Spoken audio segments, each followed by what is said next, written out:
Vamos entrar aí ao vivo, fazendo já a transmissão ao vivo, melhor dizendo, né?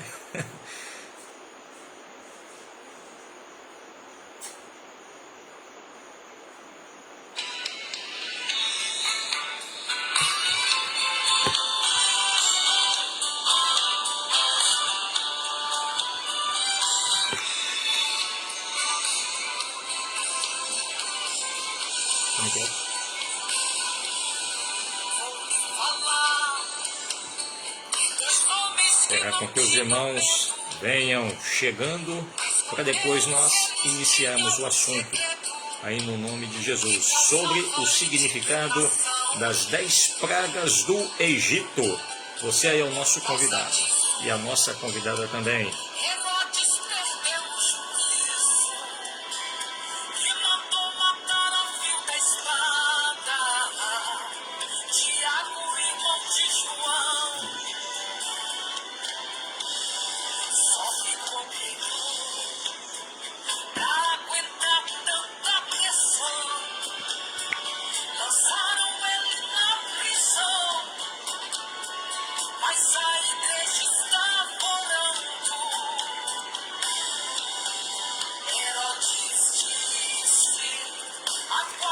Você que estiver chegando na live, vai mandando aí o seu nome, vai mandando da onde você é. Mara Oliveira, minha cunhada. Deus abençoe, cunhada, grandemente, tá? Chegou praticamente na hora, hein? Já deu um abraço aí nos meninos, tá? No Jonathan, aí no Rian. E os irmãos que forem entrando aí na live, os irmãos, na medida do possível, vão compartilhando e vão dizendo aí se o volume está muito alto, se a voz aí está muito alta, se o volume do som está muito alto. E aí pelo menos a gente sabe a medida e a dimensão, como é que está chegando aí para vocês, né? Para que vocês possam ter um conforto tanto visual como auditivo também, tá certo? E adore a Deus onde quer que você esteja.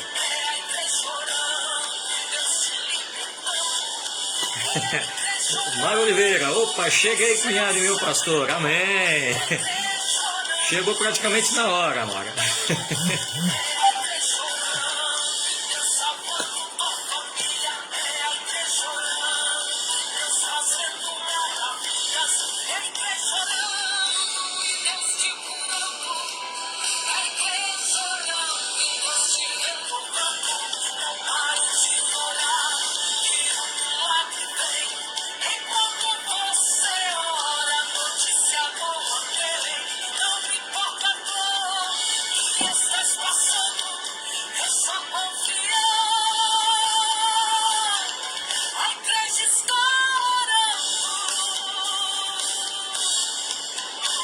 Daqui a pouco a gente entra estudando sobre as 10 pragas. Maria Santos, minha tia, esposa do tio Nildo.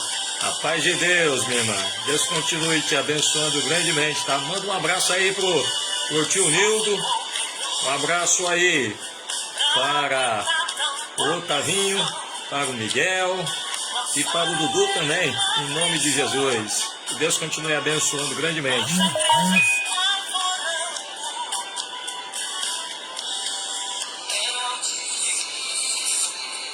E fique conosco, daqui a pouco, já nós vamos entrar aí no assunto sobre o significado das 10 pragas. O que isso teve a ver diretamente com o faraó e o povo de Israel. Qualquer coisa, vocês aí, onde quer que vocês estejam, vai nos dizendo aí se o som está muito alto, se está ficando bom, sabe? Que aí a gente já tem uma noção de como é que vocês estão recebendo aí, em nome do Senhor Jesus, todo o conteúdo. Não vamos demorar muito não, tá?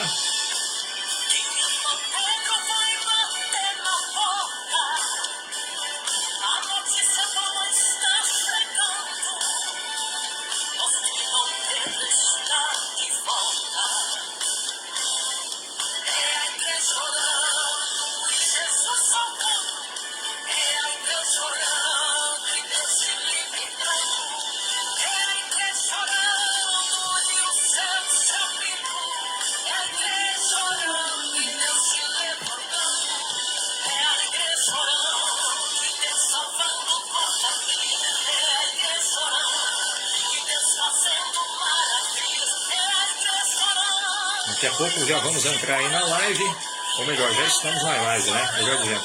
João Cosplays, irmão João, auxiliar irmão João lá da nossa igreja, já está assistindo, entrou agora na live.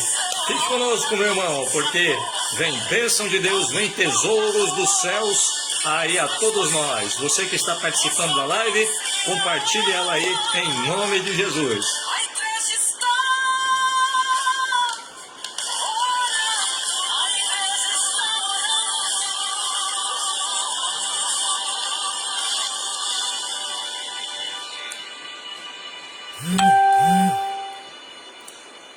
Louvado seja o nome de nosso Senhor e Salvador Jesus Cristo. Meus irmãos, este quem vos fala é o pastor Erasmo Cosmo. Estamos aí diretamente do estado de Alagoas para todo o Brasil e, por que não dizer, para todo o mundo, em nome do Senhor Jesus. Como eu havia repassado a todos vocês, meus irmãos, nós hoje vamos estar verificando um pouco sobre o significado das 10 pragas. Quero cumprimentar aqui o nosso irmão Agabo Kelson. Que Deus continue abençoando, meu irmão, grandemente. Eu lembro do irmão sobre a missão Libertar, quando o irmão tomava conta, ou quem sabe ainda está tomando, né? Que Deus continue te abençoando, meu irmão. Foi um impacto muito grande em nossa juventude que nós tivemos naquela época, alguns anos atrás, né? A minha cunhada Lucicleide Rodrigues, que Deus continue abençoando em nome do Senhor, que é a minha cunhada também, juntamente com o meu sobrinho Miguel Rocha. Deus abençoe, Miguel, grandemente, tá? Chegou agora, mas ainda chegou aí antes do assunto de podermos aí estar repassando o assunto de hoje, que nós vamos estar estudando sobre o significado das 10 pragas. Quem sabe, meu irmão ou minha irmã, você já uma hora ou outra já se perguntou acerca sobre o que vem a se tratar acerca do significado das 10 pragas do Egito, aquelas 10 pragas que caíram lá no Egito. Meus irmãos, antes de nós entrarmos no assunto sobre o significado das 10 pragas do Egito, eu preciso pelo menos fazer uma recapitulação a todos os irmãos, fazer aí um retrospecto de como foi que essas pragas funcionaram, ou seja, antes de mais nada, como foi que essas pragas adentraram diretamente lá no país do Egito. Então, meus irmãos, pode ficar tranquilo que nós não vamos demorar nessa live, vai ser aí uma rápida palavra para que você possa estar entendendo, até porque estamos aí no domingo, amanhã você vai acordar cedo, vai correr atrás aí dos seus afazeres, então não vamos demorar de maneira nenhuma. Fique tranquilo, porque ainda você vai pegar aí um sono abençoado daqui de hoje, amanhã, para que amanhã você corra atrás aí das suas coisinhas do seu dia a dia e começar a semana na bênção do Senhor. Então, meus irmãos, como eu havia dito, significado das 10 pragas do Egito. Meus irmãos, eu quero ler aqui um texto da palavra do Senhor para podermos iniciar essa nossa reflexão, essa nossa palavra aqui nesse momento. Onde quer que você esteja, abra sua Bíblia comigo no livro do Antigo Testamento, o livro do Êxodo, do capítulo de número 7 e o versículo de número 8 ao versículo de número 13. Livro do Êxodo, capítulo de número 7, versículos de número 8 ao versículo de número 13.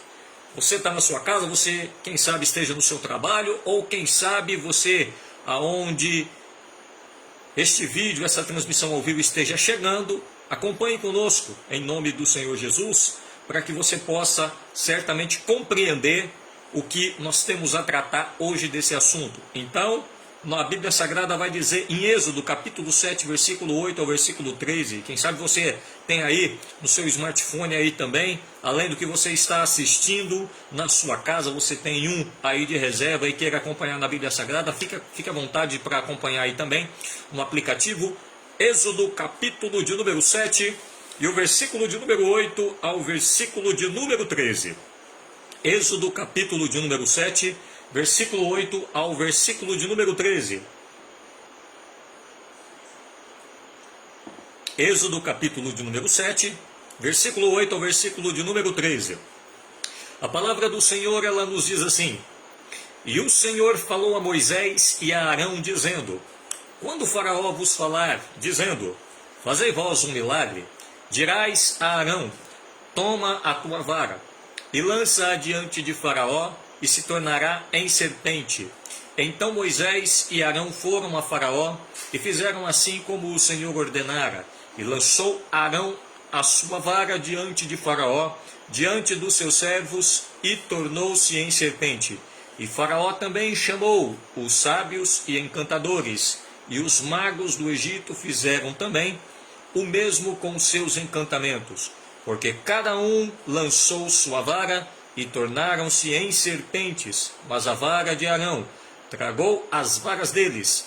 Porém, o coração de Faraó se endureceu, e não os ouviu como o Senhor tinha falado. Nós lemos Êxodo capítulo de número 7, versículos de número 8 ao versículo de número 13. Louvado seja o nome do Senhor Jesus. Êxodo capítulo 7, versículo 8 ao versículo de número 13. Meus irmãos, como todos vocês já sabem, quando nós vamos tratar a respeito das pragas, as 10 pragas do Egito, nada mais, nada menos, nós temos que fazer um retrospecto de como tudo isso funcionou. A Bíblia Sagrada nos diz que o desejo de Deus, ele foi criar uma grande nação. Nação esta para que não fosse ali uma nação arrogante, uma nação soberba, e um país que viesse ali não ser um país, na verdade e na realidade, um país soberbo e presunçoso ao mesmo tempo. A Bíblia Sagrada diz que o desejo de Deus sempre foi querer, pelo menos, criar uma nação que fosse um modelo para todas as outras demais. E a palavra do Senhor vai nos mostrar que Deus ele faz questão de criar essa nação por intermédio de um homem que se chamava o patriarca Abraão. Mas antes mesmo o seu nome se chamava Abrão. Deus, lá em Gênesis capítulo de número 12, chegou para Abrão, ainda quando Abrão ele morava em uma terra chamada Terra de Ur dos Caldeus, era uma terra da Mesopotâmia, aonde ali eles serviam ali vários deuses. Evangelista Edgar Monteiro, pastor Edgar, Deus abençoe, meu irmão, aí diretamente da cidade de Jacareí, próximo da minha cidade natal de São José dos Campos. Deus abençoe, meu irmão, grandemente. Dê a paz do Senhor aí também para a esposa e para toda a família em nome de Jesus. Pois bem, meus irmãos, a Bíblia Sagrada diz que o próprio Deus, ele cria ali, através do patriarca Abrão, esta nação. Quando Deus ele chega e diz diretamente para Abrão no capítulo 12 de Gênesis, e ele chega e diz o seguinte: Abrão, sai da tua terra e saia da tua parentela e vai para uma terra a qual eu hei de te mostrar. E far-te-ei uma grande nação e tu serás uma bênção. E Abrão ele pega a sua esposa, pega tudo que era dele ali e some para uma terra a qual o Senhor certamente haveria de mostrar a ele. E o que acontece, meus irmãos? Abrão ele vai para uma terra a qual todos nós sabemos que era a terra de Canaã. E dessa terra de Canaã, todos nós sabemos que Abraão ele começa a prosperar demais. Abrão ele enriquece. Deus muda o nome dele de Abrão para Abraão. Da esposa dele, que se chamava Sarai, Deus muda para Sara, e dali por diante. E o que acontece nesse exato episódio é que o próprio Abraão, naquele momento, logo em seguida, ele é ali um receptor da promessa de Deus, a qual certamente a esposa dele, que era estéril, haveria de ter um filho. E a Bíblia Sagrada vai nos mostrar que o tempo se passa. E nesta que o tempo se passa, logo depois vem Isaque. E de Isaque começa a vir ali Jacó. E de Jacó vem as 12 tribos de Israel. Mas Deus já havia alertado Abraão antes de que o povo que haveria de vir dele, ou seja, o povo judeu, os hebreus, o povo de Israel, que haveria de vir ali da semente de Abraão e diretamente de Sara, esse povo iria para a terra do Egito, e indo para a terra do Egito, eles iriam ficar ali por um espaço de 400 anos, ou seja, 4 séculos, meus irmãos, eles iriam ficar ali, ao mesmo tempo morando na terra do Egito, sendo abençoados na terra do Egito, mas depois eles seriam escravizados. E foi justamente isso que aconteceu, meus irmãos. Todos nós sabemos que Jacó, melhor dizendo, ele teve ali 12 filhos, ou seja, ele teve ali, por que não dizer, pelo menos 12 filhos que vieram a ser as 12 tribos de Israel. Dentre esses 12 filhos, ele teve um filho que se chamava José, e de José veio Manassés e veio também Efraim.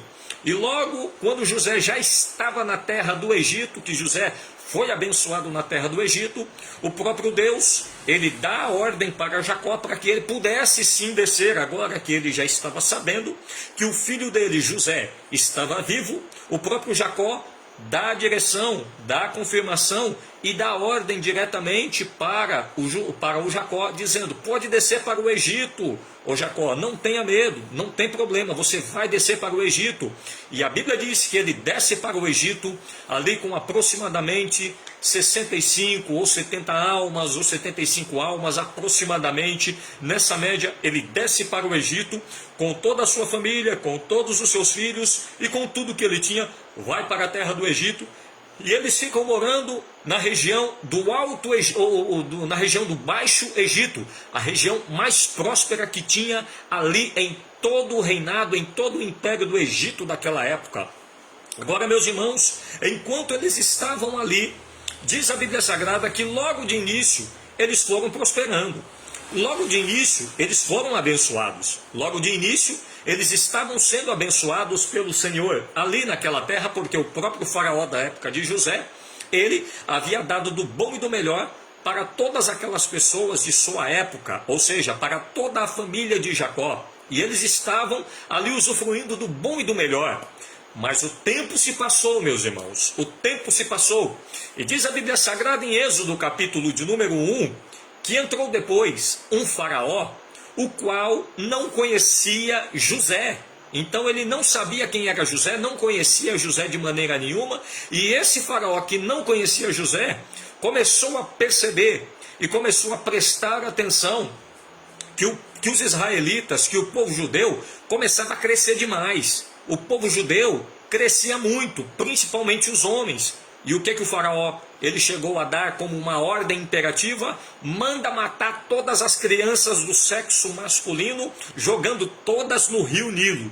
E a Bíblia diz que logo todas foram lançadas no rio Nilo, eram os homens machos ali nascendo, e logo eram lançados no rio Nilo, eram jogados no rio Nilo. Imagine você, minha irmã, imagine você do sexo feminino, você que está grávida, você que está gestante, no momento em que você passa ali os seus 9 meses de gestação, o que acontece nesse episódio, quando se passa os 9 meses, vem ali uma criança, ou do sexo masculino, ou do sexo feminino, e quando menos se espera, o faraó, sendo impulsionado ali pelo demônio, sendo impulsionado ali por Satanás, ele chega, manda os soldados egípcios pegarem essa criança e lançar no rio Nilo. Ou seja, um plano de 9 meses, ele foi jogado de água abaixo, como diz o ditado popular, sendo criado, por que não dizer, diretamente na terra do Egito, sendo jogado de água abaixo. Então, observe, meus irmãos, que não é tarefa fácil. Imagine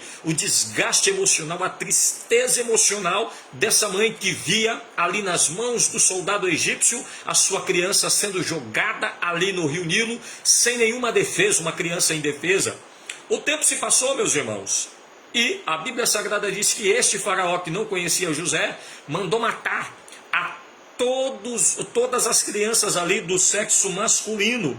E a Bíblia Sagrada diz, meus irmãos, que o povo de Israel nessa época estava sendo escravizado no Egito. A escravidão estava grande, a escravidão estava pesada, a escravidão estava muito grande naquela época, até que a Bíblia diz que o povo de Israel, eles começaram ali a clamar por um libertador. E clamando por um libertador, logo quando menos se esperou, Deus começou a trabalhar. Deus começou a ouvir o clamor daquele povo. E ouvindo o clamor daquele povo, Deus achou por bem depois de 430 anos, mandar um libertador a todos eles, ao qual, na verdade, Deus ele já havia preparado este libertador. Meus irmãos, você há de me perguntar o seguinte: mas pastor Erasmo, o senhor disse que Deus havia falado para o próprio patriarca Abraão, ou Abraão, como você queira entender, que o povo dele iria ficar pelo menos 400 anos na terra do Egito. E por que agora o Senhor disse 430 anos? Tudo, meus irmãos, existe esse espaço de tempo, onde a Bíblia também vai dizer que foi 430 anos que o povo fica na terra do Egito. Sabe por quê?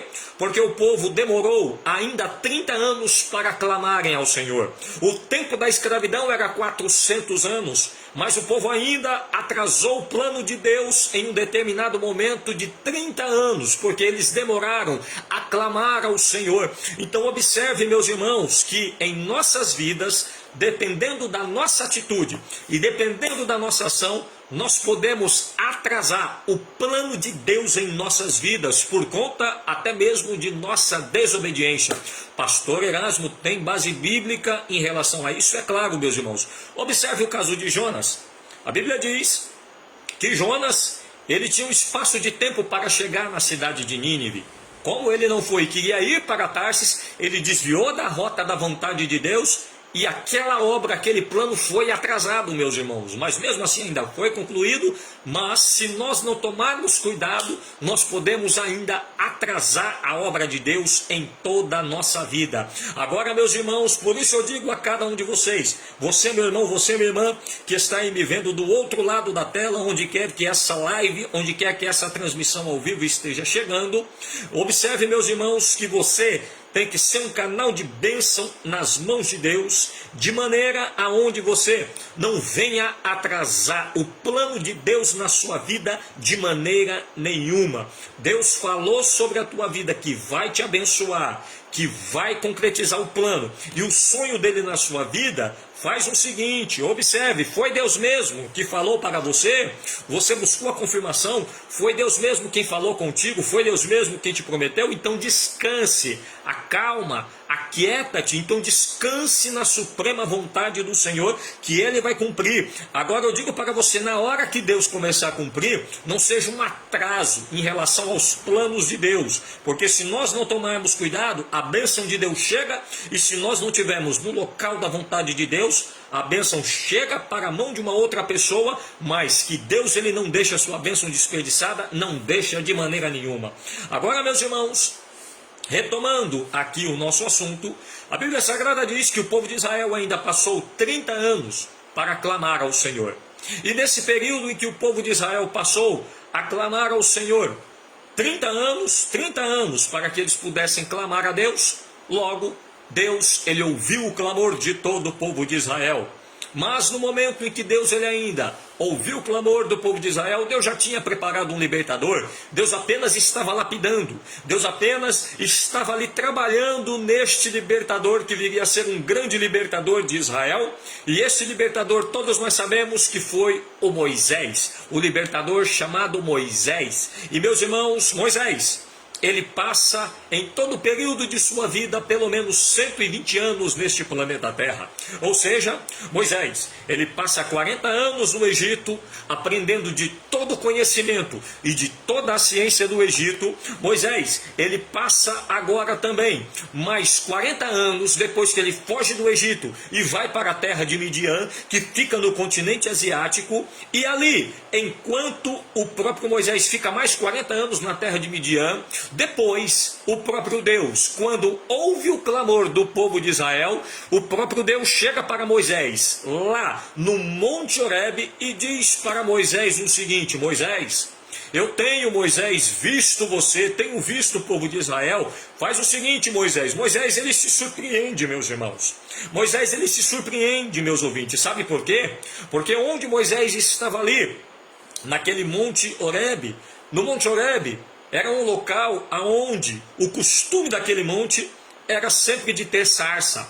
E esses tipos de sarça era como se fosse ali pequenas árvores. Ou seja, naquele momento em que Moisés ele era acostumado pelo ambiente de sua época, levando as ovelhas para que ele pudesse pastorear, a coisa mais comum que Moisés ele via ali era a sarça pegando fogo, até porque regiões desérticas, a coisa mais fácil é uma sarça pegar fogo ali. Só que esta sarça a qual Moisés ele começou a ver, era uma sarça que não se consumia de maneira nenhuma. Ou seja, a sarça começou a pegar fogo, mas a sarça ela não se consumia. Ela ali no momento em que estava pegando fogo, o que estava acontecendo?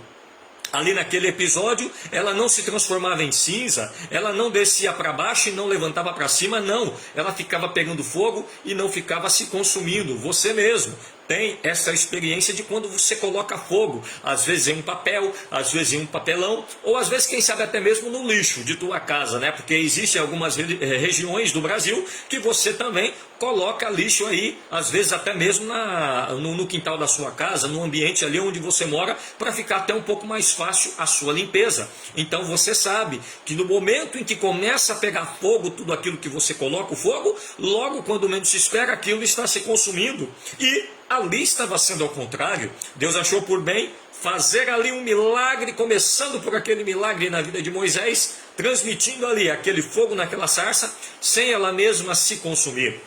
Agora, meus irmãos, isso serviu como uma isca para atrair o próprio Moisés, o libertador, aquele que seria libertador ali do povo de Israel. E no momento, meus irmãos, em que o próprio Moisés, ele se achega para ver, Deus começa a bradar daquela sarça que estava pegando fogo, aquela sarça ardente, e começa a dizer para Moisés o seguinte: Moisés, Moisés, não te achegue mais perto, Moisés, tira as sandálias dos teus pés, porque o lugar em que você estás é terra santa. E logo o que acontece, meus irmãos? Moisés ele para ali naquele local. Moisés ele para naquele ambiente e começa a ouvir. E o próprio Deus chega para Moisés e diz para ele: olha aqui, Moisés, eu quero dizer para você o seguinte: eu tenho ouvido o que o povo tem ouvido e tenho visto e tenho descido até onde o meu povo de Israel, eles têm clamado diante de mim, Moisés. Eu quero dizer para você, Moisés, que eu tenho ouvido a aflição e o clamor do meu povo de Israel. Então, Moisés, eu quero mandar você para ser o libertador. E a Bíblia diz, meus irmãos, que Moisés ele ainda quer de um jeito ou do outro resistir à vontade de Deus, quer resistir porque Moisés começa a dizer que ele não sabe falar de jeito nenhum. Mas o próprio Deus chega e diz: Moisés, é você que eu tenho preparado durante esse tempo, é você que eu vou usar, Moisés, para certamente, de um jeito ou do outro, Moisés, libertar o meu povo de Israel. Moisés, eu quero dizer para você, em meu nome, Moisés, pelo nome do eu sou que estou te enviando, Edivânio Apolinário, Deus abençoe meu irmão grandemente. O Edivânio, que foi um dos irmãos abençoados que esteve sempre me ajudando lá no trabalho, diretamente onde nós estivemos trabalhando junto. Deus abençoe grandemente a você e toda a sua família e a todos os irmãos aí também da Congregação Cristã do Brasil. Deus abençoe, meu irmão, grandemente, tá? Meus irmãos, a Bíblia Sagrada nos mostra que o próprio Deus conversando ali com Moisés, ele chega ao ponto de dizer: Moisés, é você quem eu tenho preparado, Moisés. E é você quem vai diretamente voltar ao Egito para libertar o meu povo. Moisés tem aquela resistência e quando menos se espera, Moisés está voltando para o Egito, juntamente com o seu irmão Arão, que foi ali ao seu encontro. E no momento em que eles ali estavam certamente voltando para o Egito, a Bíblia Sagrada diz, meus irmãos, que Moisés antes havia pedido uma prova para Deus. Senhor, o povo certamente, talvez, não vai acreditar que é o Senhor que está me enviando. Qual vai ser a prova? Ou qual vai ser as provas? Qual vai ser as provas que o Senhor vai me transmitir para que eu possa, Senhor, chegar lá diante deles, para que eles possam pelo menos crer que o Senhor me enviou naquele local? E Deus fala para Moisés, Moisés, você vai fazer o seguinte: o que você tem na mão? Senhor, eu tenho um cajado. Então, Moisés, você vai fazer o seguinte: você vai pegar esse cajado, joga na terra. E a Bíblia diz que quando Moisés joga esse cajado na terra, ele se transforma em uma serpente. E no momento em que Moisés está vendo ali o cajado se transformar numa serpente, quem sabe Moisés, ele tem um susto, aonde ele vai, abaixa, pega aquele cajado, pega aquela serpente e se transforma em cajado de novo. Foi a primeira prova que Deus tinha dado para Moisés. Em segundo, meus irmãos, a Bíblia Sagrada vai nos dizer, a Bíblia Sagrada vai nos mostrar que Deus, ele faz questão também de ali, exatamente naquele episódio, fazer o quê?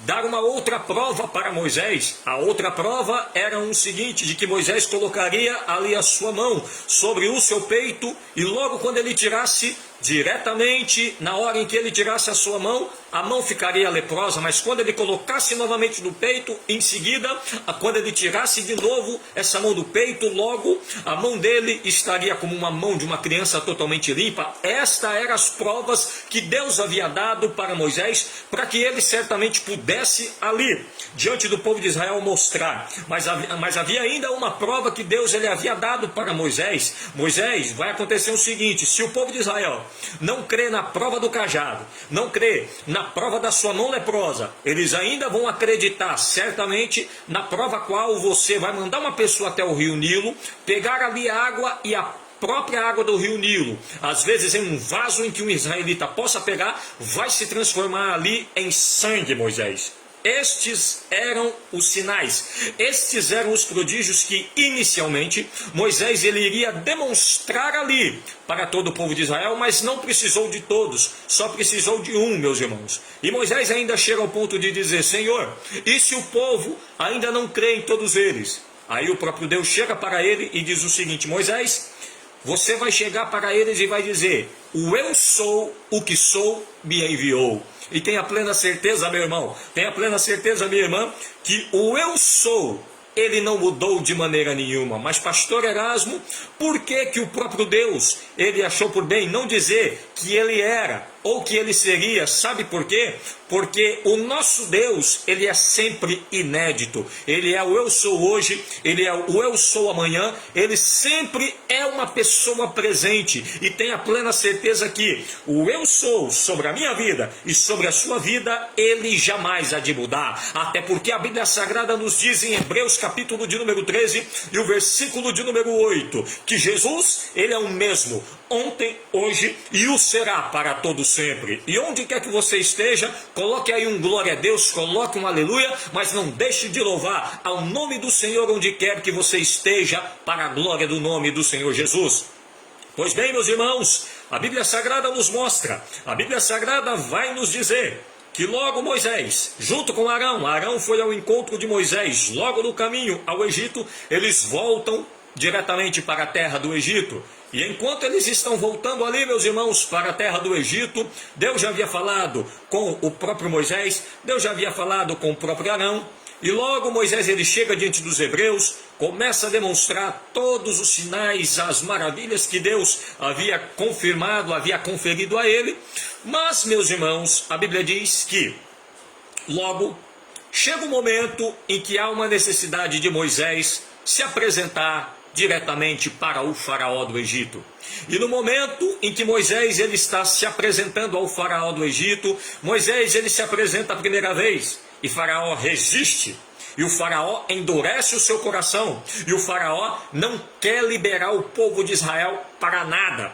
Moisés chega junto com Arão e diz o seguinte, o eu sou, o que sou, me enviou, faraó, para libertar este povo de Israel, que já está há 430 anos nessa terra do Egito. Então, o eu sou, o que sou, me enviou diretamente para esta terra como libertador, para libertar este povo de Israel.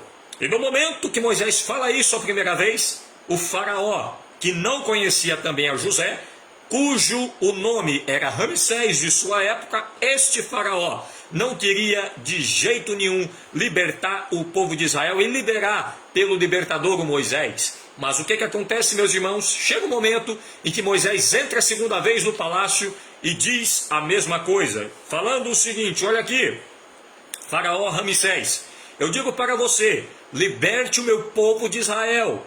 liberte o meu povo, deixe que eu liberte esse meu povo, libere esse meu povo, porque eu tenho que sair daqui debaixo da autoridade do Senhor também, conforme Deus ele já havia me dito, conforme Deus ele já havia me ordenado, libere o meu povo de Israel. E o que acontece? O faraó não quer liberar, mas o faraó ainda muito astuto, o faraó ainda, muito com o seu coração duro, chega ao ponto de dizer para Moisés: Moisés, e qual é a prova que o seu Deus existe? Porque os nossos deuses egípcios, eles certamente são muitos deuses, são milhares de deuses. E qual é esse Deus, Moisés, ao qual você serve? Os nossos deuses são milhares, os quais nós podemos ver, os quais nós podemos tocar, os quais nós podemos oferecer sacrifícios e oferendas. E o seu Deus, Moisés? Qual é esse seu Deus sem rosto? Esse seu Deus que, na verdade, Moisés, como é que ele vai se apresentar e qual é a prova do seu Deus, ao qual ele tem o poder de não somente estar contigo, estar com você e libertar todo o povo de Israel? Qual é a prova, Moisés, desse seu Deus, o qual ele é verdadeiro, o qual ele é real? E Moisés, naquela hora, meus irmãos, a Bíblia Sagrada nos diz que o próprio Moisés, ele se encontrava ali com o seu cajado e juntamente com o seu irmão que estava com o seu cajado. Moisés, ele pede para o seu irmão jogar o cajado no chão. Imagine a cena de muitos anos, muitos séculos e muitos milênios atrás. Moisés, ele manda o seu irmão Arão jogar aquela vara. E na hora em que Arão joga aquela vara, logo em seguida aquele cajado começa a se transformar em uma serpente naquele momento. Mas o faraó, que era astuto, que tinha um coração fechado e um coração resistente, ele olha para Moisés, quem sabe? Ele dá uma gargalhada e começa a dizer: Moisés, você está me dizendo isso? É isso mesmo que você está me mostrando, Moisés? É isso mesmo que você está me mostrando, Moisés? Será possível, Moisés, que você vem com uma brincadeira dessa? Os meus magos, os meus estudiosos, os meus astrólogos, os meus cientistas também sabem fazer tudo isso, Moisés. E você vem com uma conversa dessa, Moisés, uma brincadeira dessa? Aí a Bíblia diz que Faraó chama 2 dos seus magos ali que estavam ali e diz o seguinte: façam a mesma coisa também. E a Bíblia diz, conforme nos mostra a história, conforme até mesmo que a Bíblia diz, que o nome destes 2 magos eram Janes e Jambres, que eram 2 magos ali da terra do Egito, muito famosos e muito bem instruídos em toda a ciência da astrologia do Egito. E naquele momento o que acontece, meus irmãos, eles jogam também as suas varas, jogam também os seus 2 cajados, e logo aquelas varas também começam a se transformar em serpentes, em cobras. Mas tinha uma diferença exatamente naquele episódio, meus irmãos. Sabe por quê? Porque a Bíblia vai nos mostrar diretamente neste episódio que logo na hora em que as varas ali de todos os magos do Egito, de todos os magos ali do próprio faraó, logo aquelas varas quando começam a se transformar em cobras, em serpentes, a Bíblia Sagrada nos mostra um detalhe também. Antes de mais nada, Pastor Júnior, que Deus continue te abençoando, meu amado irmão, juntamente com toda a sua família e toda a igreja do Ministério Ebenezer. Tivemos a honra de ministrar semana passada, no domingo passado, lá na igreja do Pastor Júnior, lá diretamente no culto de jovens. Deus abençoe grandemente, meu irmão, em nome do Senhor Jesus, ao Senhor, toda a família e toda a igreja, em nome do Senhor Jesus. E a Bíblia Sagrada nos mostra, meus irmãos, que enquanto estava acontecendo aquela rivalidade, aquela guerra entre deuses, entre divindade, as 2 varas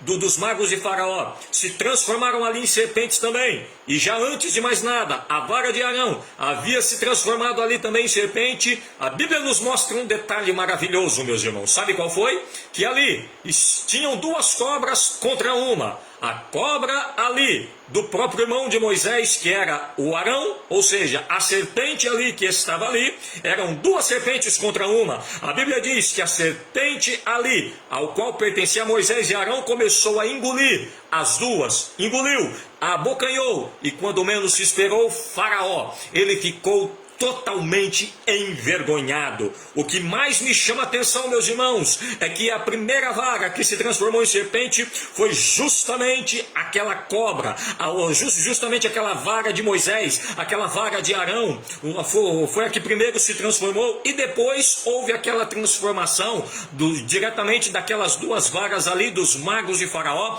de Janes e Jambres. O que aconteceu, meus irmãos, foi que a vara, ou seja, a serpente ali de Moisés e de Arão, engoliu as duas. Sabe o que eu quero te dizer nesse momento, nessa live, onde quer que você esteja me ouvindo e me vendo, aí aonde quer que você esteja, eu quero dizer para você o seguinte, que o que o nosso Deus ele faz é algo totalmente original, e o que o próprio diabo ele faz é uma imitação totalmente barata. Você já teve a experiência de presenciar o que é um produto que tem uma imitação barata? Ora, se tem uma imitação é porque existe algo original. Você observa, meu irmão, minha irmã, onde quer que você esteja me ouvindo, que o nosso Deus ele faz é totalmente original. Ou seja, tudo que é original do nosso Deus, nada se desoriginaliza de jeito nenhum, meus irmãos. Ou seja, a palavra que Deus ele colocou na minha vida e na sua vida é original.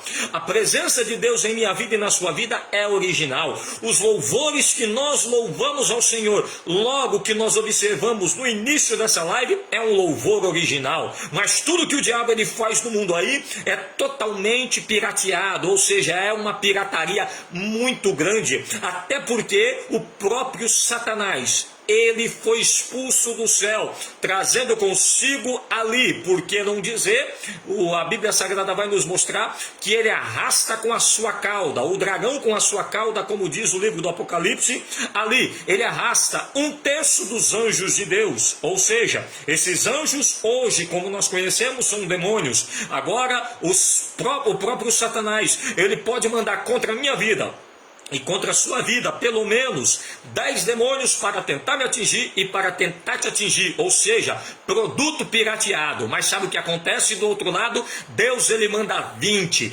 30, 40, 50 anjos para te guardar. Onde quer que você esteja, a proteção do Senhor está contigo de uma maneira originalizada para a glória do Senhor. Onde quer que você esteja, dê um glória a Deus. Louve o nome do Senhor onde quer que você esteja neste exato momento. Dê um amém, dê um aleluia, glorifique ao Senhor onde quer que você esteja no nome do Senhor Jesus. Agora, meus irmãos, olha aqui para mim por gentileza. Moisés, ele deu o sinal de que o Senhor é verdadeiro, o sinal de que o Senhor ele é vivo, que embora a pessoa não possa vê-lo, mas possa senti-lo que ele é real, o próprio Deus, ele achou por bem de uma maneira ou de outra fazer o quê? Mostrar o sinal para Faraó. A serpente de Moisés e de Arão engoliram as duas outras serpentes ali dos magos de Faraó. Ou seja, de uma maneira ou de outra, meus irmãos, a Bíblia Sagrada vai nos mostrar que essa resistência do Faraó, que ele teve diante de Moisés, mesmo depois desse sinal, prodígio e maravilha que Deus ele havia feito, sabe o que aconteceu, meus irmãos? Faraó ainda mesmo assim endureceu seu coração e não deixou o povo de Israel ir embora. Mas sabe o que aconteceu? Tudo isso por quê? Porque de um jeito ou do outro, meus irmãos, o próprio Faraó, ele ainda acreditava que as suas divindades do Egito ainda poderia fazer alguma coisa. Ou seja, o fato de Faraó ele resistir Moisés e resistir principalmente o próprio Deus, foi ali uma prova de que, ao mesmo tempo, ele estava querendo dizer, na sua mentalidade, o seguinte: eu não vou liberar o povo de Israel, não vou deixar Moisés libertar o povo de Israel de jeito nenhum. Sabe por quê? Porque eu ainda creio que as minhas divindades do Egito, elas ainda podem fazer alguma coisa por toda esta terra do Egito. Foi aí, meus irmãos, que Faraó se deu mal. Foi aí, meus irmãos, que Faraó, ele não se deu bem. E foi aí, meus irmãos, que o Egito pagou um alto preço. E quem sabe você já parou para imaginar, já parou para perguntar o seguinte: Pastor Erasmo, por que foram 10 pragas do Egito? Por que não foram 7? Por que não foram 8? Por que não foram 11? Por que não foram 20? Por que não foram 30? Ou por que não foram nem 50?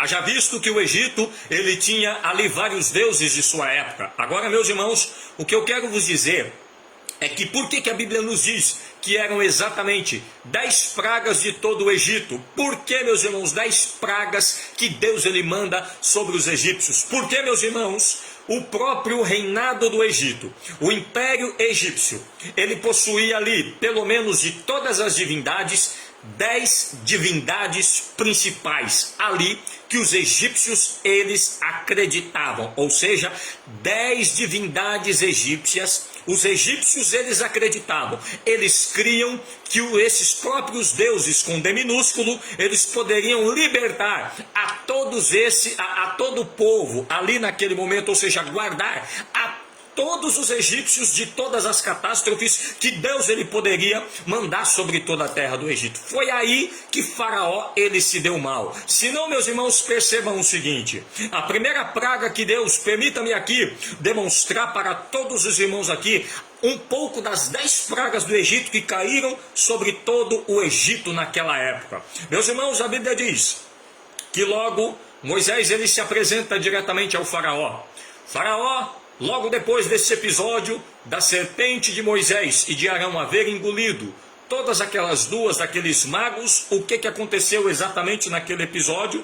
Faraó, em um determinado dia, foi até o próprio Faraó, Moisés foi até o Faraó. E quando Moisés ele vai até o Faraó, onde ele estava no rio Nilo, o que acontece, meus irmãos? Ali o próprio Deus faz questão de transformar as águas do rio Nilo em sangue. Já parou para imaginar, meus irmãos, onde a Bíblia diz que aquele rio Nilo ele foi transformado ali em sangue? Já parou para imaginar a morte dos peixes? Já parou para imaginar ali naquele momento tudo o que era, tudo que tinha ali naquele rio Nilo, toda aquela podridão ao qual as águas que estavam se transformando ali em sangue? Já parou para imaginar a podridão que aquele rio, o cheiro mau que aquele rio estava produzindo? Estava sendo muito grande, meus irmãos. Por que Deus ele faz questão de, em primeiro lugar, transformar as águas do rio Nilo em sangue? Sabe por quê, meus irmãos?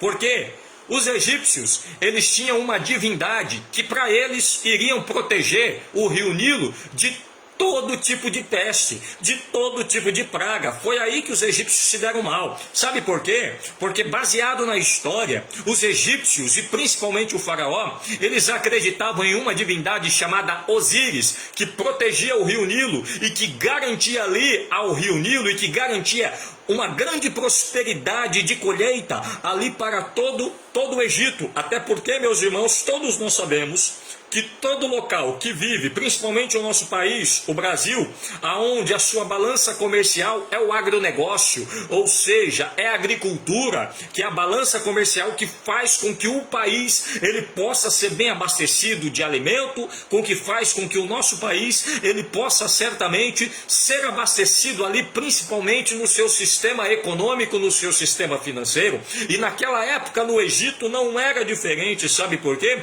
Porque para ter uma prosperidade na questão de alimentação, era preciso com que o rio Nilo ele estivesse ali um rio são, ele estivesse ali um rio sem praga, estivesse ali um rio totalmente limpo, um rio totalmente com as suas reservas. Mas Deus ele faz questão de confrontar essa divindade chamada Osíris, que não protegia o Egito de maneira nenhuma, e muito menos o rio Nilo. Deus ele faz questão de transformar ali aquele rio Nilo de água para sangue exatamente naquele momento. E a consequência de tudo isso foi uma desestruturação econômica, ambiental e religiosa ao mesmo tempo. Foi a primeira praga que Deus ele manda ali para a terra do Egito. A segunda praga que Deus ele manda na terra do Egito é exatamente a praga das rãs. E quando Deus ele manda a praga ali das rãs naquele exato episódio como a segunda praga, meus irmãos, sabe por quê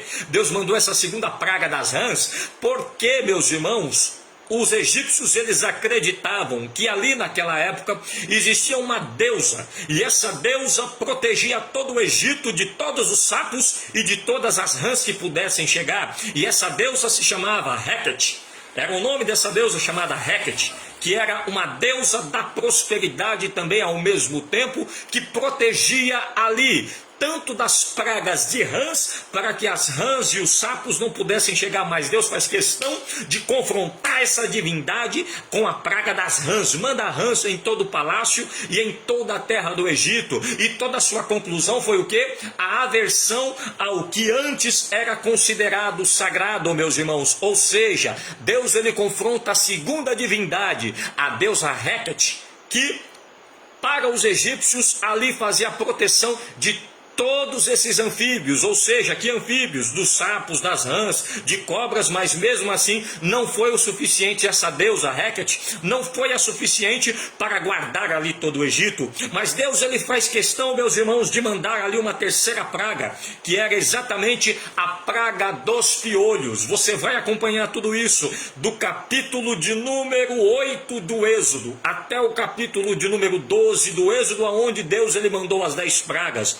A terceira praga foi a praga dos piolhos. Sabe por quê, meus irmãos? A praga dos piolhos, porque ali também essa divindade era uma divindade, essa mesma deusa Heket era uma das divindades que protegia também dos piolhos, ou seja, que protegia para que não chegasse ali a praga dos piolhos na terra do Egito. Mas Deus faz questão de confrontar essa divindade também, mandando os piolhos sobre todos os egípcios, e a consequência de tudo isso foi o quê? Foi a noção de que os sacerdotes não eram puros de maneira nenhuma. Os sacerdotes sempre faziam ali oferendas, faziam sacrifícios para essa deusa chamada Heket, mas mesmo assim essa deusa, tanto das rãs como dos piolhos, não foi a suficiente de maneira nenhuma para libertar e para garantir uma proteção a todo o povo daquela época. Ou seja, Deus ele confronta ao mesmo tempo toda essa divindade das rãs e dos piolhos.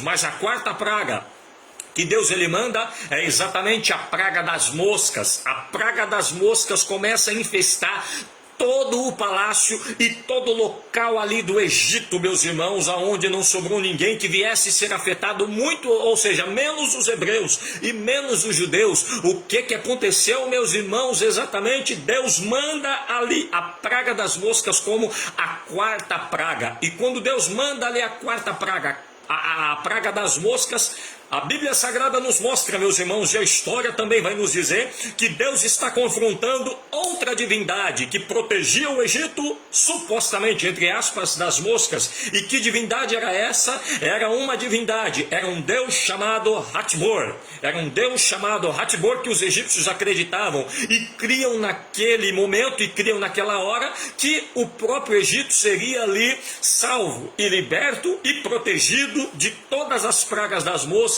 Ou seja, o que acontecia? Era uma divindade. Esse deus chamado Hatbor era um tipo de divindade, meus irmãos, que para os egípcios protegia os egípcios de todas as moscas, de tudo que não prestava naquela época, de toda a impureza, para garantir ali a beleza e a proteção. Mas a consequência de tudo isso foi o quê? Foi a irritação e o incômodo que eles tiveram, pois somente os egípcios sofreram. A terra de Gósen, aonde era a terra que os israelitas moravam, não foi abalada de maneira nenhuma. Deus ele faz questão, meus irmãos, observem que é justamente nesta praga das moscas que o próprio Deus, ele mandando todo aquele turbilhão e o exército de mosca, é justamente, meus irmãos, nesta praga que os próprios magos de Faraó, Janes e Jambres, chegam para Faraó e diz o seguinte: Senhor, não tem como competir com esta divindade de Moisés, porque nós vemos aí que realmente existe o dedo dos deuses, o dedo do Deus dos hebreus. Então não tem como competir com esta divindade que não tem rosto, que é invisível, porém é real. Não tem como competir com esta divindade de maneira nenhuma. Ou seja, na praga das moscas, Deus ele faz questão, de um jeito ou do outro, de mostrar a sua graça, de mostrar o seu poder sobre a terra do Egito, para confrontar ao mesmo tempo esta divindade, esse Deus com D minúsculo chamado Hatbor, que os egípcios acreditavam que poderia garantir uma beleza e uma proteção para todo o povo de Israel. A Bíblia Sagrada nos diz que Deus, em quinto lugar, manda ali uma praga contra os animais. Ou seja, meus irmãos, os animais dos egípcios começam ali a morrer de um jeito ou do outro. Era os animais dos egípcios, eram os bois, eram os cavalos de Faraó, eram os cavalos dos egípcios, eram as ovelhas, eram os bodes de todos os egípcios. E o que acontece? Todos eles começam a morrer, mas dos israelitas não. Sabe por que Deus mandou essa praga contra os animais dos egípcios? Sabe por quê, meus irmãos? Porque na verdade, na realidade, os egípcios, eles serviam ali uma divindade, um deus com D minúsculo, chamado Apis. Ou seja, esse deus com D minúsculo, chamado Apis, era uma divindade a qual, na verdade, eles acreditavam que poderiam ali guardar a todo o povo de Israel, poderiam ali guardar de um jeito ou do outro os animais e o gado do povo de Israel. Mas o nosso Deus, em sua onisciência e na sua onipresença, faz questão de confrontar essa divindade. Exatamente neste momento, essa divindade chamada Apis, porque ele não garantiu a prosperidade pessoal de todo o gado, de todo o rebanho dos egípcios de maneira nenhuma, e a consequência de tudo isso foi a doença e a morte de todos os animais dos egípcios. A sexta praga que Deus ele manda sobre todo o povo do Egito naquela época foi exatamente a praga das úlceras. Todos os egípcios foram atingidos e acometidos de úlceras por todo o corpo. O que vem a ser essa úlcera? É tumor maligno por todo o corpo, por todo o rosto. Era no braço, era na perna, era no rosto, era no pescoço, era no peito, em todas as partes do corpo, eles foram ali afetados por aquelas úlceras. Sabe por que Deus mandou esta praga da úlcera, meus irmãos? Sabe por quê?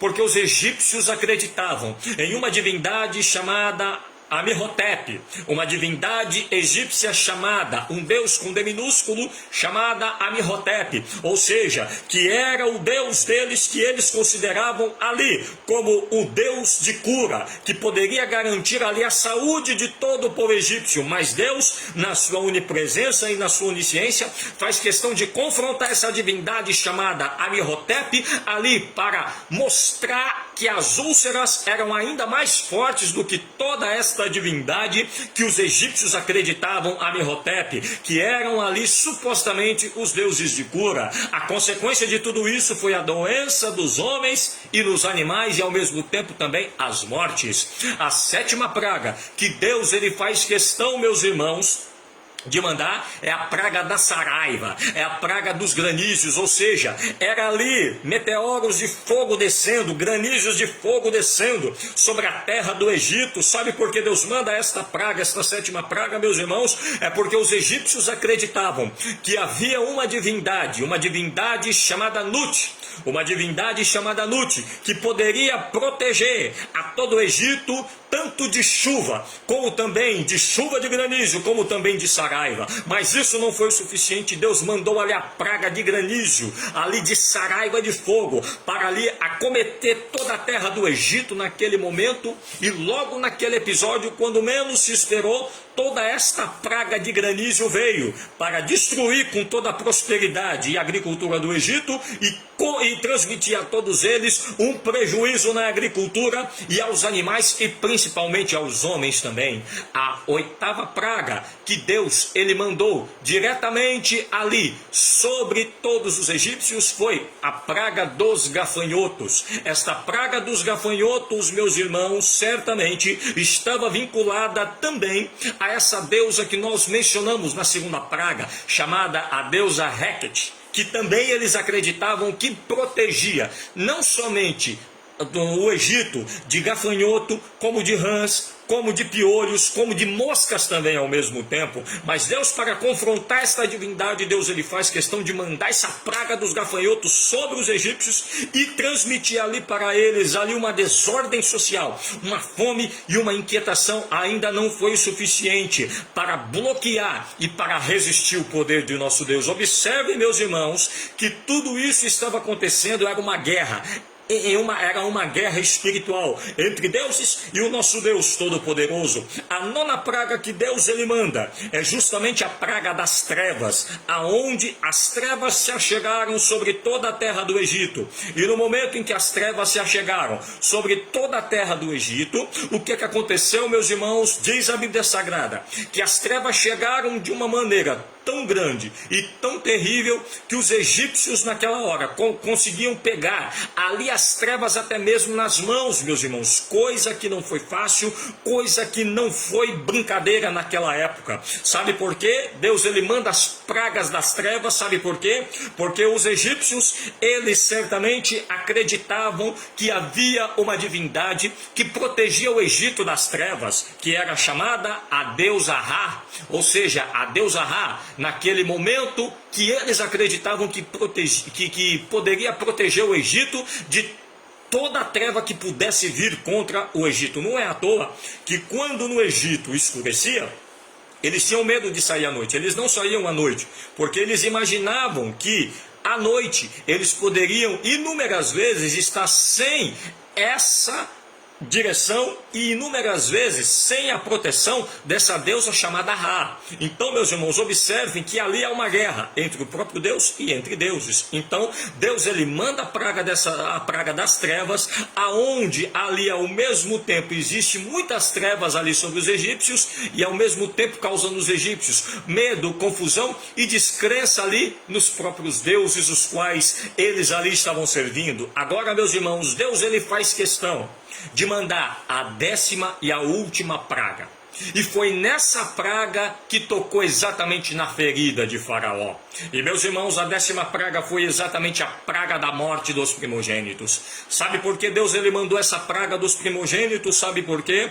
Porque os egípcios, e principalmente no palácio de Faraó, e o rei Faraó, ele acreditava, ele cria que ele mesmo tinha uma divindade que protegia a todos os reis egípcios e principalmente aos príncipes e principalmente aos filhos dos reis. Sabe como era o nome dessa divindade? Era Pitar. Não era à toa que quando você observa ali algumas minisséries bíblicas e quando você observa também alguns filmes egípcios, alguns filmes bíblicos, você vai observar inúmeras vezes o próprio Faraó, ele dizendo o seguinte: eu sou Horus vivo, eu sou filho de Pitar. Ou seja, Pitar era aquele que certamente para a cultura egípcia ali protegia todos os egípcios de tudo o que não prestava naquela época e principalmente a todos os faraós do Egito e principalmente os seus príncipes. Mas, meus irmãos, por incrível que pareça,